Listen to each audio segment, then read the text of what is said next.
Today on the WEInvested podcast, we have with us Larry Sprung, and he is the founder and CEO of Mitlin Financial. Larry, how are you doing today? I'm great, Wesley. Thanks for having me today. I appreciate it. Yes, sir. Thank you for joining us. I'm excited for this one. I see you've been in the industry for a very long time, and you have a vast amount of knowledge and history. So I'm looking forward to this one. Thanks. I'm looking forward to sharing it with you and your audience. Yes, sir. So, let's just start from the top. Where'd you grow up? So I grew up in New York, just north of Manhattan, about 30, 40 miles in Rockland County. Rockland County. Okay. And so, how was life for you in Rockland County? And more specifically, how did it impact your outlook on life and success? Yeah, sure. So, I mean, I grew up in what I would consider a middle-class household. We weren't wealthy by any stretch of the imagination, but we weren't poor either. And, part of the story about how we came up with Mitlin and the name is my mom, unfortunately, from a very young age, was diagnosed with cancer. And, she had a very valiant and long battle with it, but we lost her at the age of 47. So she was sick from the time I was 12 or 13. So that's definitely left a indelible mark in me. And that's why we used her name, Lin, is my mom, as part of the firm name. And, it was something that I've always been somebody who's worked hard. I had a paper route from 10 years old and up. And, it definitely left a mark for sure. So, how does it feel to get the chance to honor and commemorate your mother in such a huge way by including her in the name of your, company? Yeah, I mean, it's amazing. And then just to kind of give your listeners the other half is the MIT, the Mitlin of Mitlin comes from Mitchell, who's my wife's grandfather, who ironically, my mom and my wife's grandfather passed away within hours of each other. And at that time, my wife and I didn't know each other. We met each other a couple of months later. And when we were reconciling where we were and what we were doing, we came to the conclusion that my mom and her grandfather passed away within a few hours of each other. And quite frankly, they were both great people. Unfortunately, I didn't meet my wife's grandfather, but he was a veteran. He worked for the NYPD for a long career, was married to the same woman, great family guy, really well liked. And my mom was very similar in that vein. She had very close relationships with family, was very important to her. Friends were very important to her. Everything about her radiated, and she was always one of the most positive people. So we took all those values, put that together in a name for the firm, and we used that as our guiding light to kind of live by. And, to some degree, we try to live by their values. And if we're not, then, we don't want to let them down. So, it's very important for us to instill those values in the firm and utilize them as an impetus to grow the business and help the families that we serve in turn kind of pass those same values along and hopefully align. For sure. I mean, and it sounds like, at Mitlin Financial, you were very thoughtful about crafting and putting and coming up with a creative name in a way to honor your family. And it sounds like, that family, you guys hold that in very high regard. Like family made a big impact on you guys growing up. Yeah, I mean, family is very important to me, and and my wife as well, because we've been married over 20 years, and in 2004, subsequently, I lost my brother-in-law to suicide, my wife's brother. So, we've both been through some trials and tribulations, and me coming from losing my mom at an early age, and then we're losing her brother at an early age. For him, he was 27 years old. It even really became more important and really reinforced the importance of family and spending the time with loved ones, because you never know, whether it's mental illness or cancer or some other disease that takes somebody or inflicts their life. it's important. You can't get that time back. So as an entrepreneur, and my wife as an entrepreneur, we've always, put those families first. And, my thing is there's always more work to be done. You're never going to end the day and say, hey, I'm done with everything, right? There's always going to be something else. So you have to make that decision as far as, do you want to make that extra business call or send that extra email, or go home and see the kids and spend some time with them, and my wife as well. For sure. And just kind of piggybacking off of, hard work and consistency and, the job never being finished. Can you talk a little bit more about, what is Mitlin Financial and, what do you guys do? Yeah, so we're a wealth management firm. I'm the founder and wealth advisor here. And basically, we work with families, we serve families and help them work towards their financial goals. So, typically we help figure out where they are today, where they want to be in the future, and essentially advise and guide them from where they are today to where they want to be, to hopefully avoid some pitfalls, hopefully help them make the right decisions and decisions that are going to put them in a better position to reach those goals. And that's what we're all about. We're very intentional about the families that we serve. It's all about fit. And I think, going back to our conversation a moment ago about values, we want to put our values out there. We want to share our values, because essentially what we're going to do is hopefully attract other people that have similar values to us, see value in those values and align very strategically with us. And those that don't, and they feel like, it's not a good fit from a value standpoint, they'll self-select out and probably never even call us. And that's fine too. We don't need to be everything to everyone. We want to be everything to a select group of people. For sure. And so, what are some of the most common problems that you strive to solve for your clients? Or what are some of the most common problems that you see that clients may have when they first come to you? Yeah, so I'll share a story that happened to us today. As a matter of fact, a new family who I've known probably for about 10 or 15 years. They just weren't ready or in a position to reach out for help. Essentially reached out, and we had a nice introductory call today. And essentially where they're at is they're older. They're in their late 60s. They've accumulated some significant assets. They've done a pretty good job, and they're still working, and they're coming to a point where they want to start slowing down, or at least be able to start slowing down and start enjoying things a little bit more, and not have to work, maybe not retire fully, but slow down the work.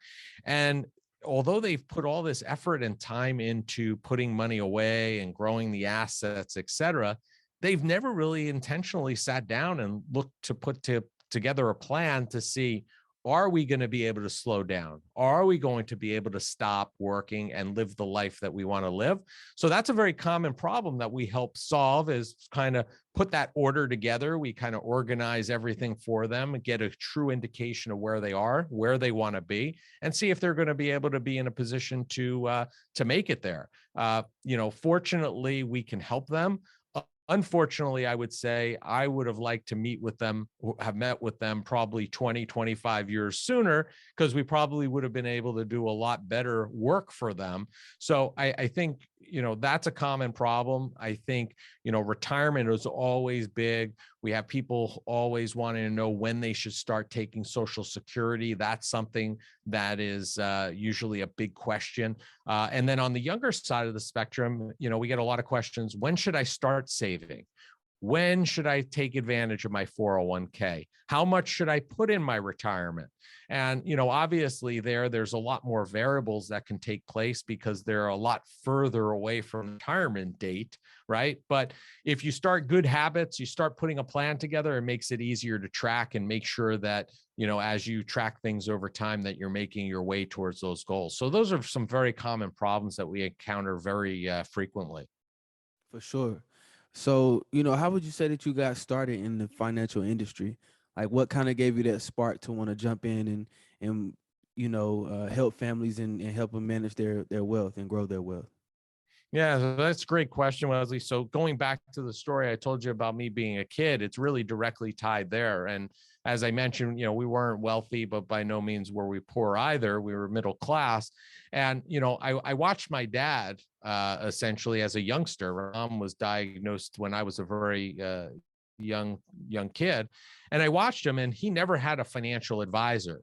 He basically handled everything himself. And not only did he have one job, but he had two. He also had to care for my mom, make sure she got to her appointments, take care of those bills that were coming in for her treatments and medications, et cetera. He had a lot on his plate. And, not to say that a financial advisor, by no means would he or she or they have mitigated anything that was going on in our house and my mom's health in any way, shape, or form. But I think had he had a financial advisor, it would have taken some of that weight off his shoulders, helped him organize things, put a game plan together, and have somebody to call as things kind of shifted and changed with his lifestyle and my mom and myself and my sister, that he would have somebody to kind of bounce some ideas off of and see what would be best for him. So that kind of was really the fire. I said, if I could do that for other families, now they don't have to have a sick relative per se, but if I could just do that in a meaningful way and help guide families, because even without the illness, think about your own life, things start getting more complicated, right? You get out of college or wherever, whatever you're going to do, you get into the real world, things are okay. Then you start looking at buying a house. Then you get married, or maybe you get married and then buy a house. Then kids start coming and you want to advance in your career. You have all these things going on. And I think being able to serve families and help them navigate that whole landscape is hugely important. I think financial advisors, not just because I'm, in the space, but I think there's a lot of value there and a lot of benefit. And, looking at what my dad went through was really the impetus that kind of led me there. And it's a very rewarding profession to be able to see that you're helping people work towards retirement. And when they hit that date and you were partially responsible for helping them be able to do that with an ease in their mind, it's there's nothing better than that. For sure. And I read on the internet that one of your quotes said that one of your goals is to assist clients in becoming and remaining financially independent. So, what does financially independent mean to you? Well, it's a good question. I like the way you phrased it, because you asked what it meant to me, because I think what you're inferring there, and I agree with you wholeheartedly, is financial independence means different things to everybody. What's financially independent for me may not be financially independent for you or any of your listeners for that matter. But I think financially independent means to me the day that I can wake up in the morning and know that I don't have to go to work. Now, if you know me and you know my personality, I can't really sit still, sit around the house and do nothing. So I'll probably work for a very long time. I may slow down. But to me, financial independence means being able to wake up in the morning, know I could do what I want to do, and know that I don't necessarily have to go to the office in order to do those things that I want to do on a regular basis. For sure. No, and I think that's an incredible answer, an incredible outlook to have on it. And one interesting thing that I wanted to bring up too is that you're a certified financial planner. You're CFP. So can you kind of explain what that means and what process you had to go through to receive that designation? Yeah, so it was pretty arduous. It's actually a little bit less so these days, but when I had to take it, I guess about 15, 16, 17 years ago, I had to fulfill an educational requirement, which was about five different classes on different topics. And then as a culmination to that, we had to sit for a 2-day, 10-hour exam. So day one was 6 hours, I believe, and day two was 4, or it may have been, switched. But it was a 2-day, 10-hour exam that you had to pass. And it basically took it was a good 2 to 3 year process, which I was successful in passing the first time. And basically, from that point on, now on a regular basis, I have to ascertain 30 continuing ed credits every 2 years, 30 hours of continuing ed in order to maintain and keep it up to date. And 2 of those credits have to be in the area of ethics, which is very important. I mean, I think in my view, I don't think teaching ethics to somebody, I don't think you can teach ethics to somebody. They either have it or they don't, but that's one of the requirements that we have to fulfill for the designation. For sure. I mean, and I know it's a sense of peace for your clients knowing that you have this designation and knowing how much work actually came behind it, and the professionalism that comes with having those letters behind your name. Yeah, I think that, to some degree it is important, with hundreds of thousands of advisors, there's probably somewhere in the neighborhood of 300,000 plus advisors. And there's in the neighborhood of only about 90 or 95,000 CFPs, I believe. So it definitely keeps you and separates you from the rest. And I think going through that educational component, it really gives you a sense of looking at things differently. I find CFPs have a tendency of not being product driven, meaning, they meet with their clients and they're just trying to sell a product. I was just talking to a client today about that and saying, we really have to look at your plan, see where you are, where you want to be, and then tailor the investments to help fulfill that plan, right? Unfortunately, a lot of advisors look at things the other way and they just try to sell the product and then worry about it working, the plan working out, which is a little bit backwards in my view. But I think CFPs do it, for the most part. I can't say everybody, but for the most part, we're thinking in that direction. For sure, for sure. And so, what are some, I guess, common ways that an individual can focus on building wealth over a long period of time? I would say, I think the first thing, Wesley, is I think people have to start early. I think that's a very, very key component to being successful and building wealth over time. I call it the eighth wonder of the world, compound interest, right?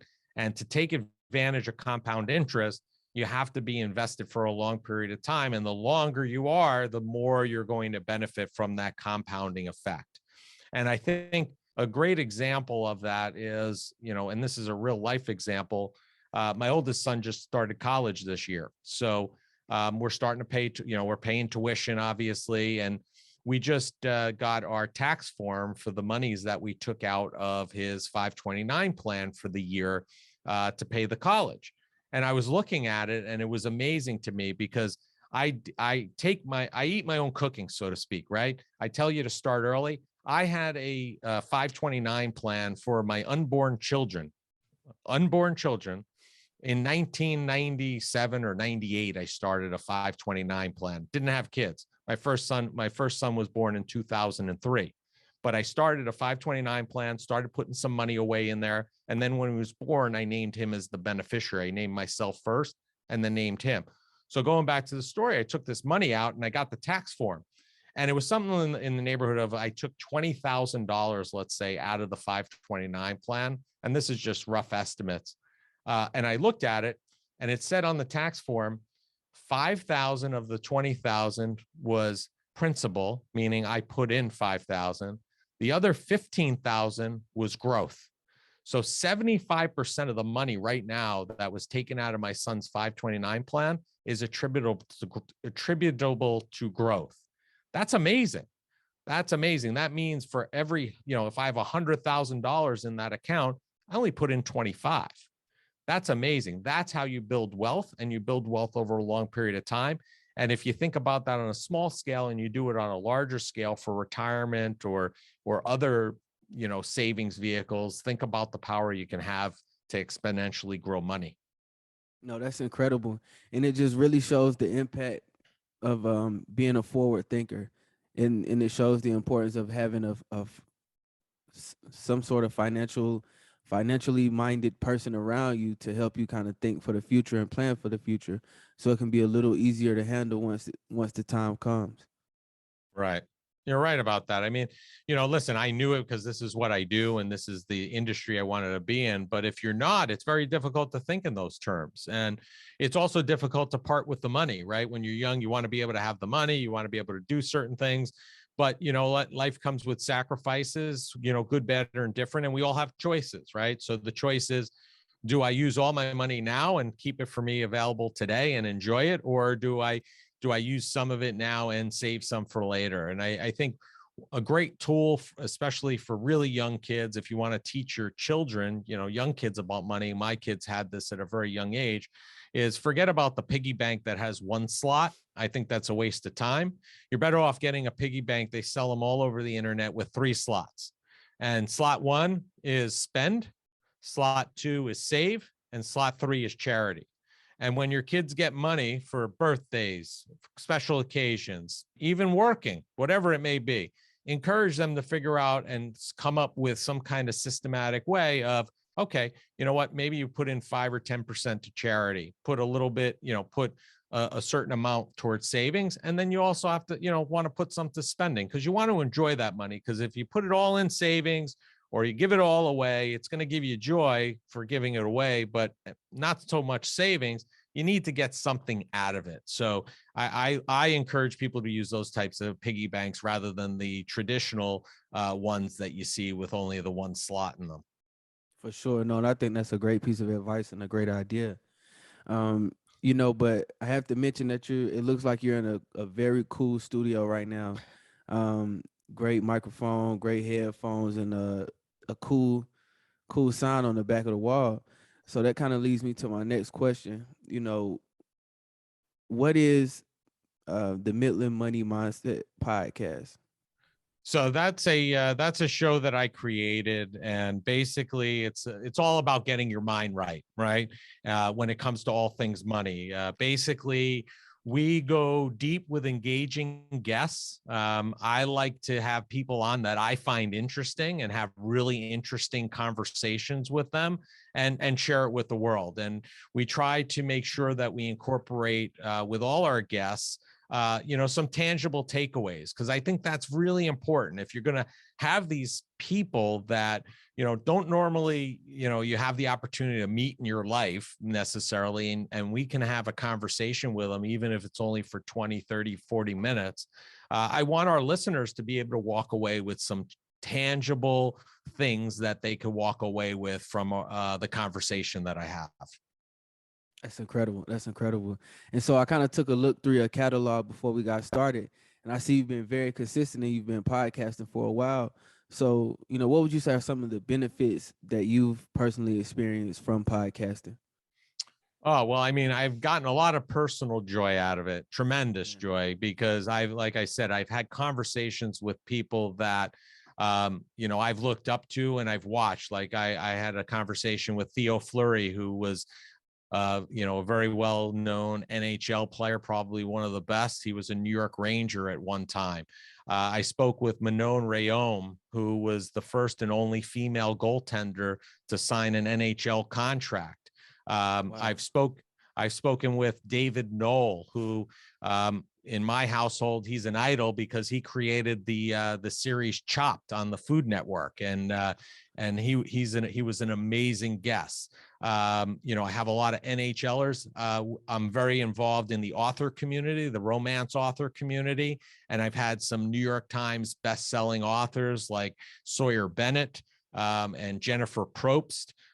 So it's really guests all over the place. I've had some ex-NFL guys as well on the show. I haven't had now that I'm thinking about it, I haven't had anybody from the NBA, so I might have to change that, because I've had NFL and NHL. I'm working through the ends there, so I'll have to get to the NBA next.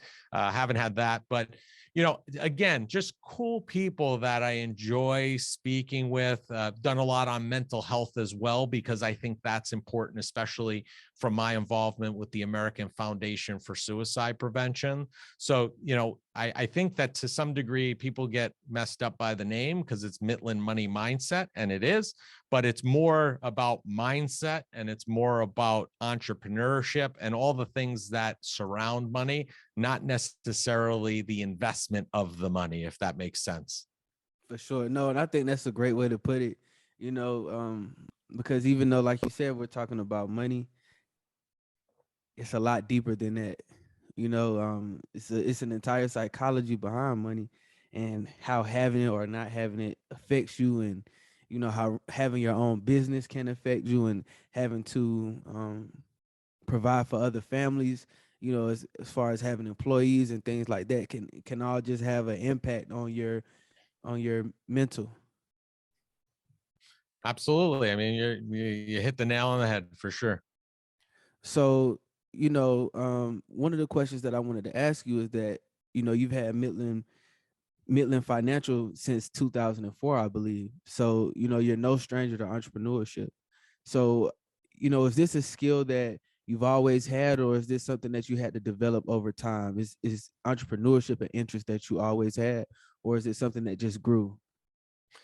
Yeah, I mean, that's a good one, Wesley. I think for me, looking back at my, my life, I've always had a little bit of an entrepreneurial bug in me. I've always done little things and had little ventures along the way, whether they were formal or informal. But it's always something that interests me. I never, it never bothered me to reach out to people. It never bothered me to ask people for help or to be a mentor or guide me. And entrepreneurship is something that always really was something ingrained in me. I mean, and I think again that partially comes from my dad and my mom's dad. Actually, my dad, in addition to being a teacher, had his own business. That was his second job. And I remember when I was in college, I said to him, I was working for him one summer, and I said, "Hey, Dad, let me go out this summer and blow this business up in a good way. Let me sell, get some more accounts." And he said, "That's a great idea. I'd love you to do that, but there's one problem." He's like, "What do I do and how do I service those accounts when you go back to college?" And I was like, "Good point. Didn't think about that." So, I've always had that entrepreneur. My wife, my mom's father was a huge entrepreneur, always delving into different businesses. He always shot for the moon, unfortunately, and sometimes, a lot of times, didn't even make it to the, off the ground, so to speak. But he had that entrepreneurial bug, so it's always been something in me. And to your question about getting better and questioning, even though I've been around and been in this business and had this business for, 17 years, I'm always refining things. I'm always questioning. I think if you're not growing personally or in the business, you're dying. So, I'm always doing things to educate myself. I just today signed up for a conference, an elite advisor conference. That's going to be a group of, entrepreneurial advisors in TED Talk style. So, listen, there's always somebody bigger than you that you can learn from. And, that's kind of been my motto. And I always try to learn something from somebody else. I agree with that 1000%. So, just having been in the industry for over 17 years, like you mentioned, what would you say are some roadblocks or lessons that you've learned throughout your journey? Yeah, I can probably point to two. One, and I've shared this proactively before, and that is, early on, I was a little hesitant in sharing a lot, meaning sharing personally a lot about me, about my family, and about my life. Whether it be on social media or through blogging, or through a podcast, right? Because even when you're talking to guests, stuff comes out about you personally. And I was a little hesitant about that for a long time. And my wife, to her credit, kind of broke me out of that and said, "Start sharing." And I did. And it really opened up a lot of opportunities because I think a lot more people were able to start relating to me. So it's something that I would encourage all entrepreneurs. I think it's something that's vital. And if you don't feel comfortable doing it, take a lesson, learn, to see other people that are doing it and how they're doing it. And have some boundaries if you need to, as far as how far and what you'll put out there versus what you won't. So I think that's an important thing. And, I think I share. I went to South Africa in 2019. We took my son for a safari for his. He turned 13 that year. He was bar mitzvahed, and rather than doing a big party, he is a huge animal lover. So we went on a safari, and I posted a video every day from South Africa. And again, 5-10 years ago, I probably would have never done that, but I was in the process of sharing a bit more. And I had a client that literally, she's not 100% her health, and she always wanted to go on safari. She literally was checking online every day for what my update was going to be. She almost lived that adventure through me that I was on for her. And, hearing her tell me that really impressed upon me how important it is to share and be able to share those experiences with clients.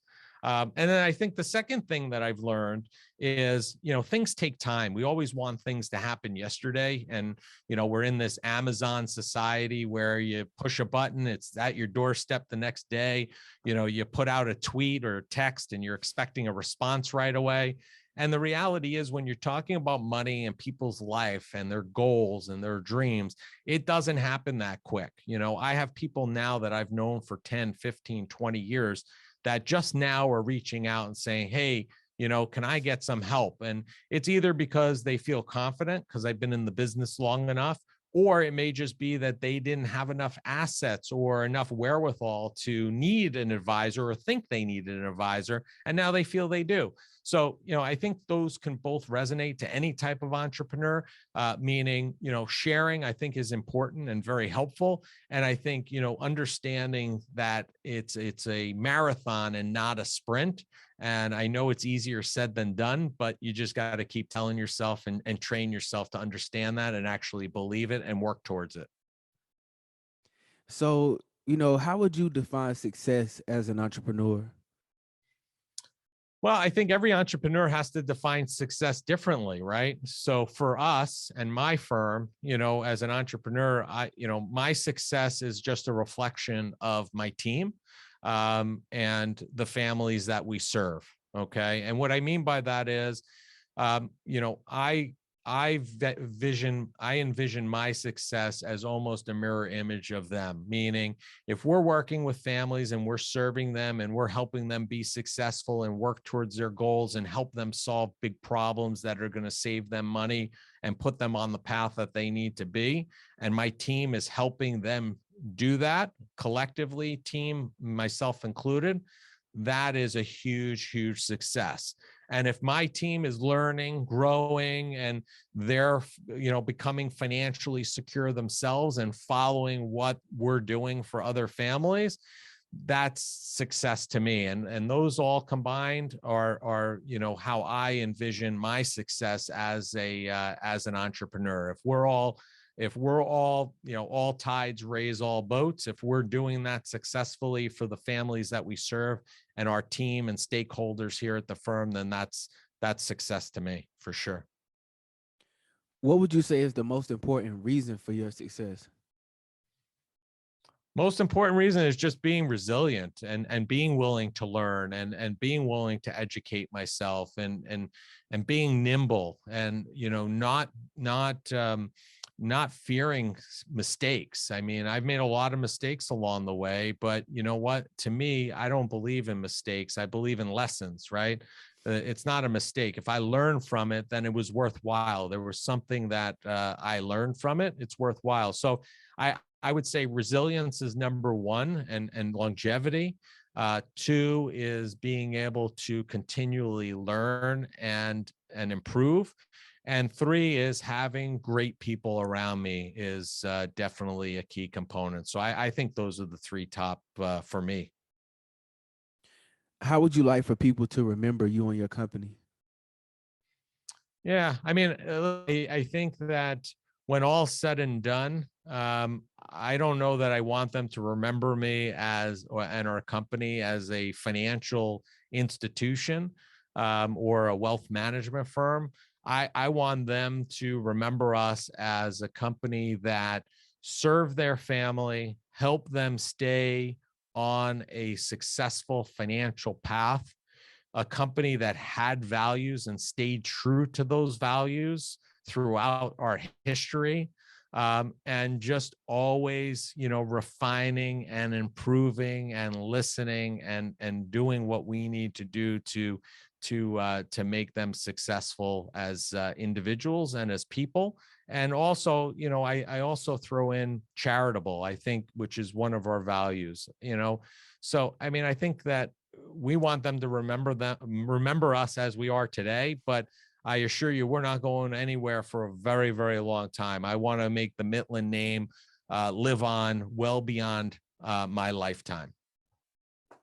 What does the future of Mitlin Financial look like to you?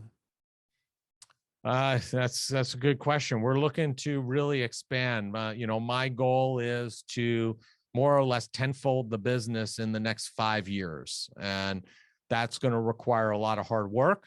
That's going to require more stakeholders, and it's going to require a laser focus. But that's really where our focus is, because we want to be in a position where we can exponentially grow the number of families that we're serving, and continue to do it in the same manner we're doing it today, just scale it without any dilution, without any loss of service and client interaction. We want to, if anything, we want to even dial that up even more. So we have some huge goals for this year and for the next 1, 3, and 5. And, very ambitious, but at the same time, I think very attainable with the people we have in place today and the people that we're looking to put in place going forward. Larry, thank you so much for your time today. You've really shared some valuable information and, really motivational words. But, before I let you go, at the end of every podcast, we like to play a rapid fire question game where I ask you 3 questions. So if you're willing to play, I'll go ahead and ask. Shoot. I'm always game. All right. So question number 1, where's your favorite place to travel? So my favorite place to travel these days, because it changes from time to time, but these days, my 2 boys, my 18-year-old is at college in Philadelphia, and my 15-year-old lives in Minnesota, and I'm here on Long Island.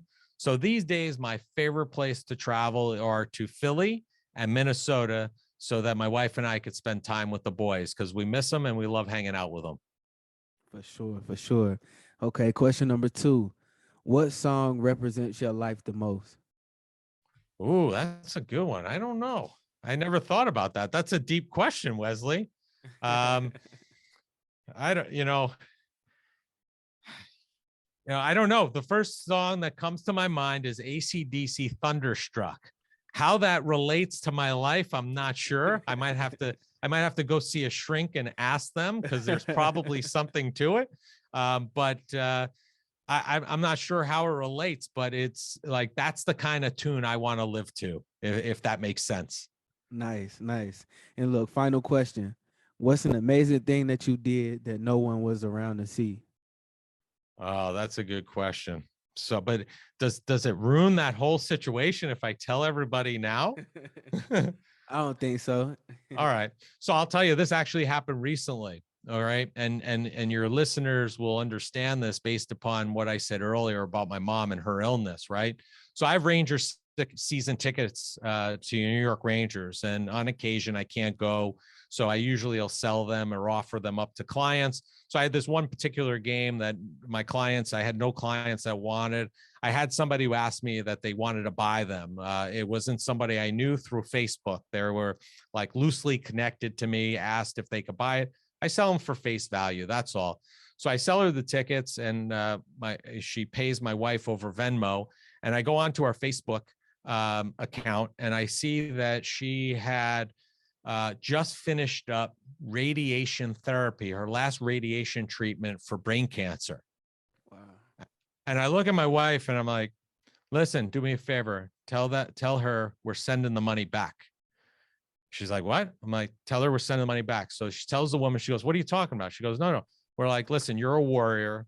You just got through this. What are the tickets for? She goes, my son's 13th birthday. I was like, send the money back. We sent her the tickets. Now, not only was I able to do that, but I made a phone call to the New York Rangers because I have some contacts there. And in addition to giving her son and her husband the tickets for that night, we also got them moved. They didn't end up sitting in the seats I sold them, my seats. They ended up sitting right on the glass for the game. They got them moved up to the front row for the night. And she was so touched, she sent a little care package to my office as a thank you. And that's not why I did it. I just did it because, listen, if somebody would have done that for me when my mom was sick, I would have loved that. That would have been amazing. And, this woman's a warrior, and her son deserved not to have anything less than a great 13th birthday. Man, that's incredible. Larry, thank you so much for your time today, man. I really enjoyed this conversation. Thanks, Wesley. It's been a pleasure. I appreciate it.